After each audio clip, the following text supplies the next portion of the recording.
ಗಟ್ಟಿ ಹೇಳ್ಬೇಕಪ್ಪ.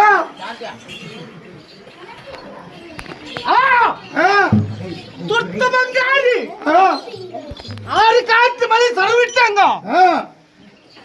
ಹಿಂಗಾರಿ ಮುಂಗಾರಿ ಸಭಾ ಮಾಡ್ಬೇಕಂದೆ. ಮುಂಗಾರಿ ಹೊಡಿತಲ್ಲ ಮುಂದಕ್ಕ ಮತ್ತೆ ಮುಂದಕ್ಕೆ ಹೆಂಗ್ ಮಾಡ್ಬೇಕು? ಅದನ್ನ ತಡೆ ಮಾಡಿದು ನಿಮ್ಗೆ ಸುಖ ಮಾಡ್ತೀನಿ ನಾನೆಲ್ಲ. ಆಯ್ತು, ಸುಖ ಮಾಡಿ ಸಾಕು ನಮ್ಗೆ. ಹೇಳ್ಬೇಕು ಗಟ್ಟಿ. ಹತ್ತಿ ಹೊಲದಾಗ ಮುತ್ತು ಚೆಲ್ಲಿನಿ, ಮುತ್ತಿನ ಮೂಗಿಗೆ ಕಪ್ಪತ್ತರು. ಮತ್ತೆ ಅದಕ್ಕೆ ಏನು ಮಾಡ್ಬೇಕು? ಶ್ರಾವಣ ತಿಂಗಳದಾಗ ಮಂಗಳವಾರ ಶುಕ್ರವಾರ 5 ಮಾಡ್ರಿ.